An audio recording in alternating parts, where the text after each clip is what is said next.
اعوذ باللہ من الشیطان الرجیم بسم اللہ الرحمن الرحیم۔ السلام علیکم ناظرین، اس وقت مسیرۃ الاربعین کی خصوصی ٹرانسمیشن کے ساتھ آپ کی خدمت میں حاضر ہیں۔ ہم کربلا المقدسہ کے اندر موجود ہیں۔ ہمارے ساتھ جو مہمان شخصیت ہیں، یقیناً آپ کی شخصیت کسی بھی تعارف کی محتاج نہیں ہے۔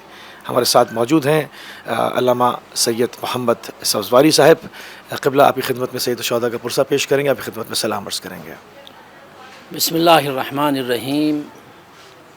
اہل بیت اردو ٹی وی جو خدمات انجام دے رہا ہے، ماشاءاللہ پوری دنیا میں ان کا میسیج جا رہا ہے، اور میں خوش نصیب ہوں کہ آپ مجھ جیسے حقیر کے سامنے آئے ہیں اور مجھ سے سوالات کریں گے۔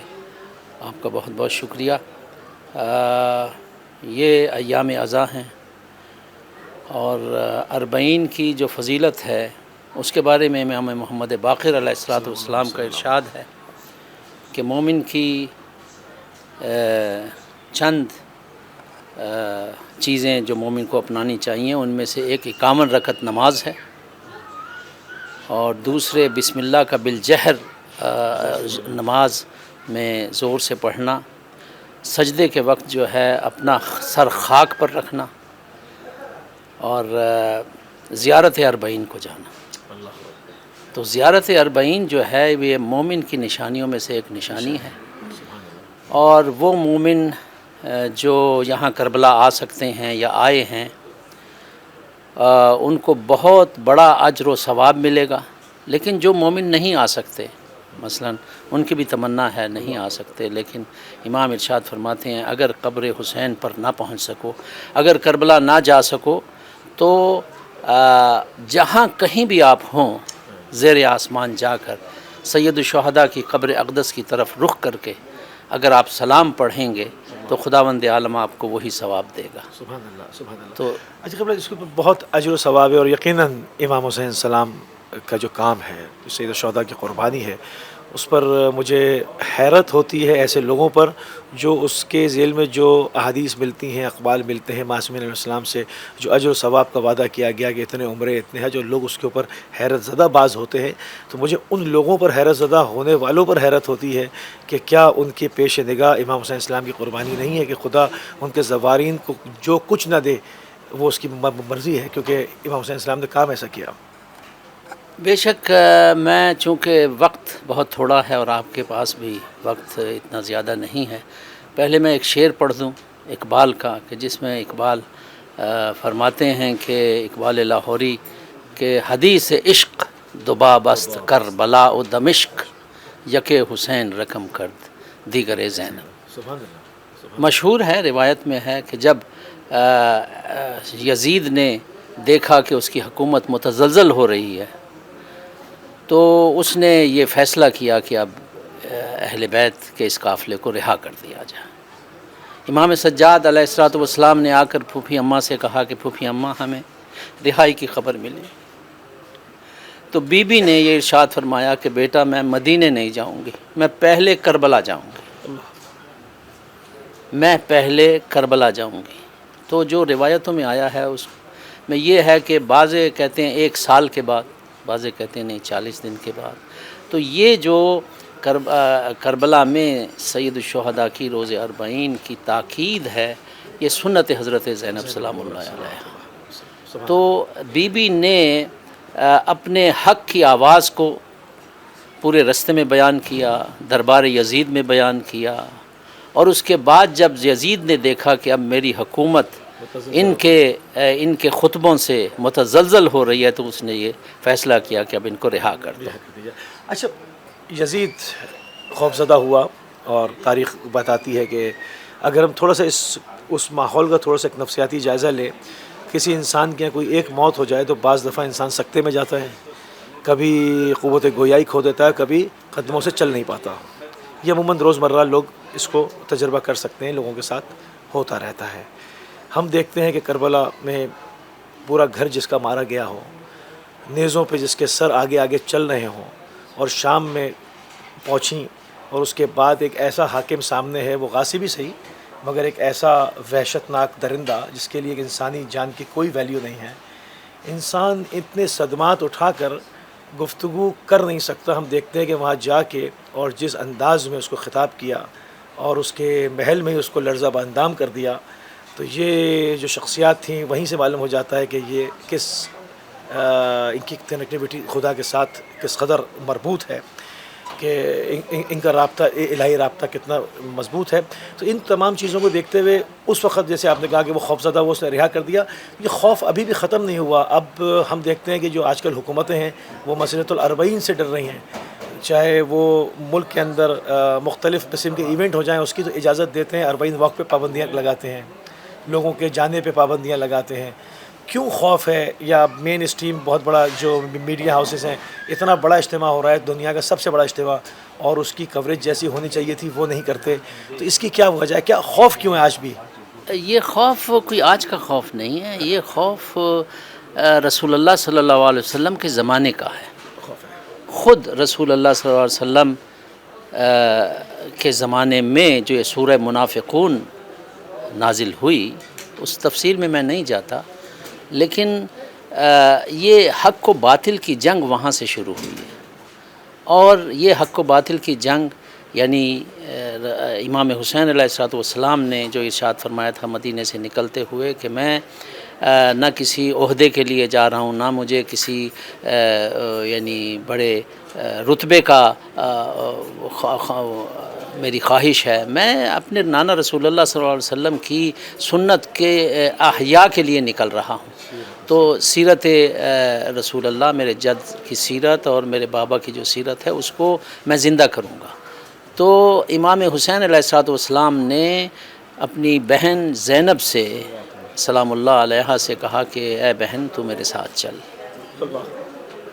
اور یہاں بہرحال چونکہ ایک پاکستانی ہونے کے ناطے اور اردو میں بات کر رہا ہوں, مجھے یاد آ رہے ہیں سید اظہر حسن زیدی صاحب, انہوں نے کہا کہ جب تحریک پاکستان شروع ہوئی, دلچسپ یہ گفتگو ہے, وہ لندن میں آئے تھے, تو میں نے ان سے کہا کہ آقا آپ مجھے کچھ نصیحت کریں. تو انہوں نے ارشاد فرمایا کہ بیٹا میری پوری زندگی کا نچوڑ, میری پوری مجلسوں کا نچوڑ, میرے پورے جتنا جو کچھ میں نے علم حاصل کیا ان کا نچوڑ میں صرف 3 جملے میں تمہیں نصیحت کرتا ہوں. پہلی نصیحت تو یہ کہ خدا کا خوف, علی کی ولا, حسین کا غم. یہ نہ بھولنا, خدا کا خوف, علی کی ولا, حسین کا غم نہ بھولنا.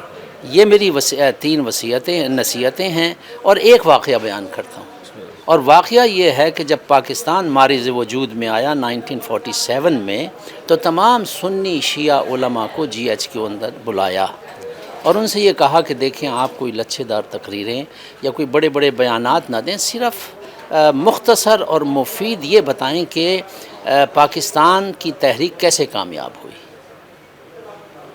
تو میں نے بھی اپنا بیان دیا اور اس میں نے یہ کہا کہ پاکستان کی تحریک میں بڑے بڑے علماء تھے, بڑے بڑے علامہ تھے, بڑے بڑے سیاستدان تھے, علامہ اقبال صاحب جیسے, عبدالرب نشتر جیسے, مولانا تمیز الدین جیسے بہت لوگ تھے. لیکن یہ کیا وجہ کہ محمد علی جناح جو ہے وہ لیڈر بن گئے. محمد علی جناح نے اس چیز کو لیڈ کیا, تحریک پاکستان. اس کی وجہ میں نے ان کو یہ سمجھائی کہ امام حسین علیہ السلام نے بہن کو اپنے ساتھ رکھا تھا, اور یہ سیرت امام حسین, سیرت کربلا کی یہ سیرت تھی. اس وجہ سے جہاں محمد علی جناح جاتے تھے بہن ساتھ ہوتی تھی. گول میز کانفرنس ہے تو بہن ساتھ ہے, سفر پر جا رہے ہیں بہن ساتھ ہے, دفتر میں بیٹھے ہیں بہن ساتھ ہے. تو یہ محمد علی جناح نے کربلا سے یہ سبق حاصل کیا, درس لیا.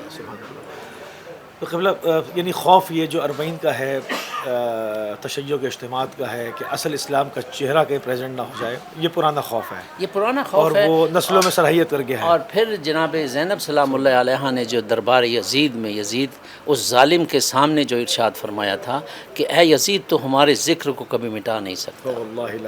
ہاں, ہماری جو ہمارے خاندان پر جو وحی نازل ہوتی تھی وہ کبھی جو ہے وہ تعطل کا شکار نہیں ہوگی.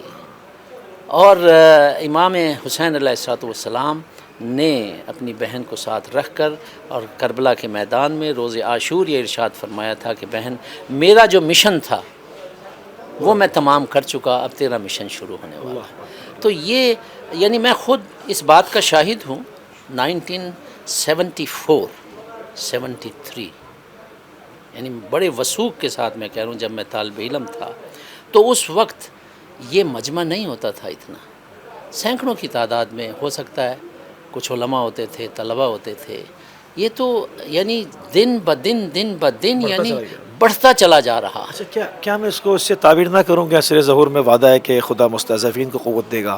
بے شک یہ مستضعفین کو قوت دے رہا ہے، اور انشاءاللہ یہ جو حق کی آواز ہے یہ پوری دنیا تک جا رہی ہے۔ لیکن ہمیں افسوس ہے کہ اتنے بڑے بڑے اس سے بھی کم اجتماعات ہوتے ہیں لیکن میڈیا جو ہے وہ اس کو کوریج نہیں دیتا۔ اچھا ہمارا وظیفہ کیا ہے؟ مطلب ہم جیسے دیکھتے ہیں، ہم کربلا آتے ہیں اور دیکھتے ہیں کہ ایک عظیم پیغام جو پریکٹیکل کر کے دیا جا رہا ہے، جس طرح سے امام کی خدمت میں ایک انسان حاضر ہوا اور کہا کہ میں مولا تبلیغ پہ جا رہا ہوں، مجھے نصیحت فرما دیں۔ آپ نے کہا کہ کلام کم کرنا، مولا میں تو ممبر پہ جاؤں گا، لوگوں سے بات کروں گا، میں کلام ہی نہ کروں تو تبلیغ کیسے کروں گا؟ کہا کہ نہیں، اپنے کردار کے ذریعے۔ تو یہاں پر ہم دیکھ رہے ہیں کہ کردار کے ذریعے روک روک کے پیر دھوئے جا رہے ہیں، منہ دھلائے جا رہے ہیں، ہاتھ جوڑ جوڑ کے کھانا کھلایا جا رہا ہے۔ اصل اسلام کا پیغام دنیا کو پریکٹیکل یہاں سے پیش کیا جا رہا ہے۔ میرے عزیز، میں اپنا ایک نظریہ بیان کر رہا ہوں۔ میں بہت حج پر بھی گیا ہوں۔ حج پر صرف زیادہ سے زیادہ 3 ملین لوگ ہوتے ہیں، زیادہ سے زیادہ 3 ملین، اور وہ بڑھاتے بھی نہیں، زیادہ حجاج۔ ان حجاج میں اس مشن کے اندر، اس واجب حج کے اندر کہیں آپ کو سبیل ملے گی، کہیں کھانا ملے گا، کہیں آپ کو اور یہ اتنی جو فیسلٹیز ہیں یہ ملیں گی، اور وہ بھی اسٹیبل کنٹری ہے، یہ جنگ زدہ۔ جی اس لحاظ سے یہاں آ کر دیکھیں کہ تقریباً 23 ملین لوگوں کو 24 ملین لوگوں کو 25 ملین لوگوں کو کس طرح جو ہے کھانے تقسیم ہو رہے ہیں، پانی تقسیم ہو رہا ہے، یعنی ان کو اپنی دھوپ اور اپنے آرام کا کوئی خیال نہیں، لیکن وہ رواں دواں ہیں امام حسین علیہ السلام کی زیارت کے لیے۔ سبحان اللہ۔ اور امام ارشاد فرماتے ہیں، امام صادق علیہ السلام ارشاد فرماتے ہیں کہ زائر جب گھر سے چلتا ہے تو 30,000 ملائکہ اس کی حفاظت کرتے ہیں، اور جب کربلا کی حدود میں پہنچتا ہے تو ہماری دادی زہرا سلام اللہ علیہا اور ملائکہ آسمان جو ہے اس کا استقبال کرتے ہیں۔ تو قبلہ اس میں ہمارا جو وظیفہ ہے، میں دیکھتا ہوں کہ اس وقت آپ اس سن میں بھی ماشاءاللہ گو کہ آپ کو چلنے میں بھی اسٹرگل ہوتی ہے، مگر میں دیکھتا ہوں کہ آپ پسینے میں شراب ہو اور ہر وقت جو ہے وہ زائرین کی خدمت میں لگے رہتے ہیں۔ یہاں پر جو یہ حسینیہ ہے، متعدد زائرین اس وقت بھی ہم موجود ہیں، کھچا کھچ بھرا ہوا ہے۔ یہاں پر کیا کچھ سروسز ان کو پرووائڈ کی جا رہی ہے؟ تھوڑا سا اس پہ اگر آپ۔ زائرین کے لیے آپ کو معلوم ہے جب کروڑوں اور ملینز میں جب زائرین ہوں تو ان کا انتظام کرنا، ان کی طہارت کا، ان کے کھانے کا، ان کے پینے کا، یہ میں کل بھی اپنے بھائیوں سے کہہ رہا تھا کہ آپ کیا سمجھتے ہیں کہ یہ انسانوں کا کام ہے انتظام کرنا؟ یہ ملائکہ ہیں جو ہمارے ساتھ یعنی مل کر اور ان زواروں کی خدمت کرتے ہیں۔ ایک چیز میرے ذہن میں آئی تھی قبلہ، میں نے اس کو پچھلی ٹرانسمیشن میں بھی کہا کہ جب اربعین گزر جاتا ہے تو امیگریشنز حکام بتاتے ہیں کہ کتنے زائر آئے، تو کوئی یہ نہیں کہہ سکتا نا کہ اس دفعہ اربعین پر یا اگلی دفعہ اربعین پر کتنے لوگ آئیں گے۔ تو جب آپ یہ نہیں کہہ سکتے تو آپ یہ بھی تخمینہ نہیں لگا سکتے کہ کتنے موقف کھانا کھلانے والے ہونے چاہیے، کتنے پانی پلانے والے ہونے چاہیے، کتنی جگہوں پر کیا کیا طبی سہولیات ہونی چاہیے۔ تو پھر یہ کس طرح سے مینیج ہوتا ہے کہ کہیں پر نہ کھانا ختم ہوتا ہے، نہ پانی ختم ہوتا ہے، نہ میڈیسن ختم ہوتی ہے، یعنی کوئی سہولت کم نہیں ہوتی، وافر ہوتی ہے۔ یہ کیسے ممکن ہے؟ اگر الہی ذریعہ نہیں ہے تو کیا ہے؟ عزیزان گرامی، میں آپ کو تھوڑا سا ڈیپلی اس زیارت کے سلسلے میں یہ ضرور کہوں گا، چونکہ ناظرین دیکھ رہے ہیں، ناظرین سن رہے ہیں۔ امام علیہ السلام ارشاد فرماتے ہیں کہ فوج در فوج، جس طرح آپ ان انسانوں کو دیکھ رہے ہیں زائرین کو، فوج در فوج ملائکہ کی فوج در فوج آسمان سے اتر رہی ہے۔ اللہ اکبر۔ ایک گروہ ملائکہ کا اترتا ہے، دوسرا جاتا ہے، ایک اترتا ہے دوسرا جاتا ہے۔ تو جب آپ حرم میں جاتے ہیں یا جب آپ ان سڑکوں پہ پھر رہے ہیں، جب مولا کی طرف ان کی قبر اقدس کی طرف قدم بڑھا رہے ہیں، تو ان میں ملائکہ ہیں جو ایسی لطیف مخلوق ہے جو ہمیں نظر نہیں آتی. اور امام کا ارشاد ہے کہ زائر حسین جب قبر حسین کی طرف بڑھتا ہے تو ہر قدم پر ایک حج اور ایک عمرے کا ثواب خدا ان کی قسمت میں لکھتا ہے. اور ایک روایت میں یہ ہے کہ 30,000 حج. تو یہ عظمت ہے امام حسین علیہ السلام کی کہ جنہوں نے یہ روز عاشور 61 ہجری میں حق و باطل کی جنگ کو جیتا.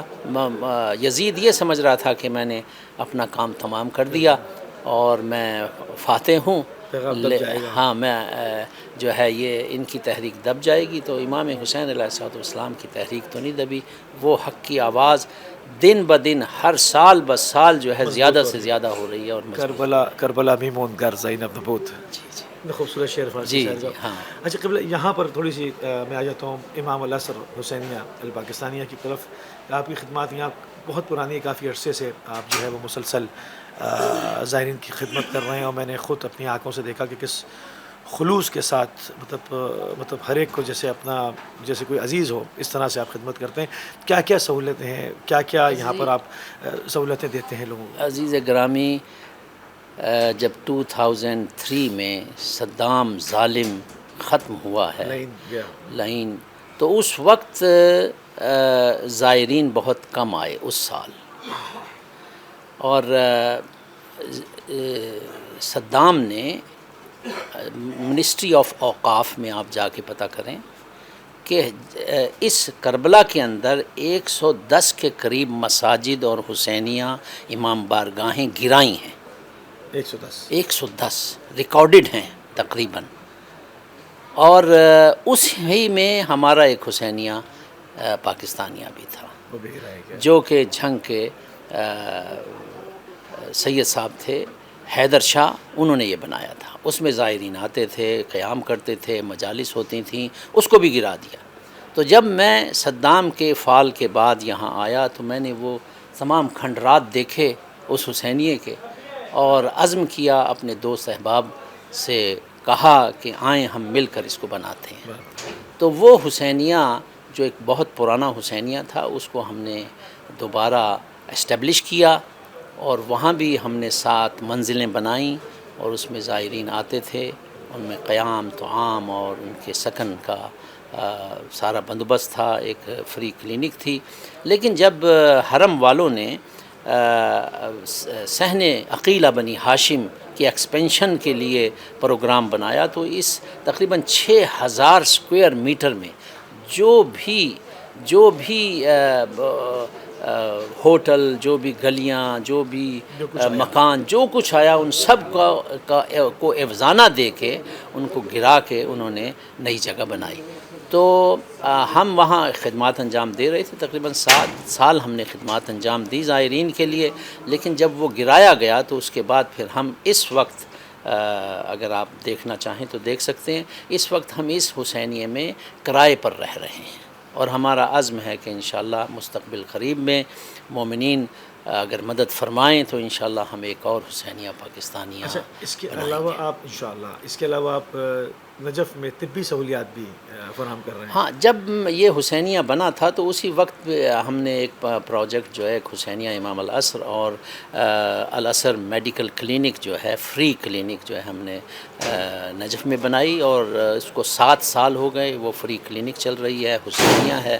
اگرچہ ابھی کمپلیٹ نہیں ہوا لیکن الحمدللہ انشاءاللہ کمپلیٹ ہو جائے گا.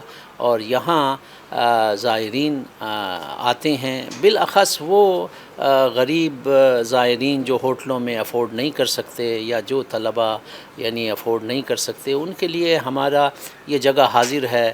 اس میں اس وقت جو فی الحال ہمارے پاس ہے 2 ہال ہیں، ایک عورتوں کا ہال ہے، ایک مردوں کا ہال ہے. وہ اس میں تشریف لاتے ہیں. اور مجلس کا ایک ہال ہے، اس میں مجلس ہوتی ہے. یہ تقریباً ہمارا 22واں سالانہ خمسہ اربعینیہ ہے، 22واں سالانہ. اور یہ 22واں سالانہ جلوس بھی ہے. عاشور کے دن جلوس نکلتا ہے، اربعین کے دن جلوس نکلتا ہے.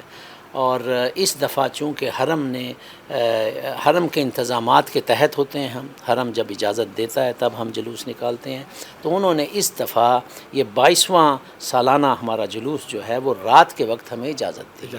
ہاں، شب اربعین ہم آ سکتے ہیں، اور انہوں نے یہ ایک عام اعلان کیا ہے کہ روز اربعین زیارت کا دن ہے، تو زائر جو ہے وہ صرف زیارت کریں گے، جلوس نہیں نکلے گا شب اربعین تک۔ آج سے جو ہے موقف شروع ہو گئے، یعنی دستے، ماتمی دستے، زنجیر کے دستے، یہ تمام جو ہے نکل کے سید الشہداء علیہ السلام کی خدمت میں اپنا سلام پیش کرتے ہیں، لیکن روز اربعین صرف زیارت کے لیے۔ بہت شکر گزار ہیں قبلہ، آپ کے انتہائی مشکور ہیں اور انتہائی ممنون ہیں۔ ایک عرصے کے بعد 2015، اس کے بعد 16 میں نے آپ کے ساتھ آخری ٹرانسمیشن کربلا سے کی تھی، اس کے بعد آج جو ہے وہ موقع ملا۔ خداوند عالم آپ کو طول عمر دے، خداوند عالم آپ کو ہمت دے کہ جس ہمت کے ساتھ اور جس دانش مندی کے ساتھ آپ جو ہے قرآن اور اہل بیت کا پیغام لوگوں تک پہنچا رہے ہیں، یہ ایک امر بالمعروف اور نہی عن المنکر کا ایک فریضہ ہے جو آپ انجام دے رہے ہیں۔ بہت شکریہ، جزاک اللہ، بہت شکریہ۔ مسئولین ہیں، ان کے جو ہیڈ ہیں، خداوند عالم ان کو بھی طول عمر عنایت فرمائے کہ وہ مشکلات کے باوجود اس کو سنبھالے ہوئے ہیں اور مشکلات کے باوجود اس کو چلا رہے ہیں۔ بہت شکریہ، بہت شکریہ۔ ناظرین، اس وقت ہم موجود ہیں حسینیہ امام العصر الپاکستانیہ کے اندر، اور قبلہ علامہ سید محمد سبزواری صاحب سے ان کے خیالات جانے۔ اربعین کی جو زیارت ہے، اس پر کیوں پوری دنیا اس سے خائف ہے، اور اس پہ چلنے والے قدم، خاک آلود قدم جب بڑھتے ہیں سید الشہداء کی جانب، تو پروردگار کیا کچھ ان کو عطا کرتا ہے۔ ان تمام چیزوں کو لے کر آپ کی خدمت میں حاضر تھے۔ اس وقت ہمارے پروگرام کا ٹائم تمام ہو گیا، انشاءاللہ جلد آپ سے پھر ملاقات ہوگی۔ اب تو اجازت دیجیے، السلام علیکم ورحمۃ اللہ وبرکاتہ۔ حسین شاہ بھی غین اور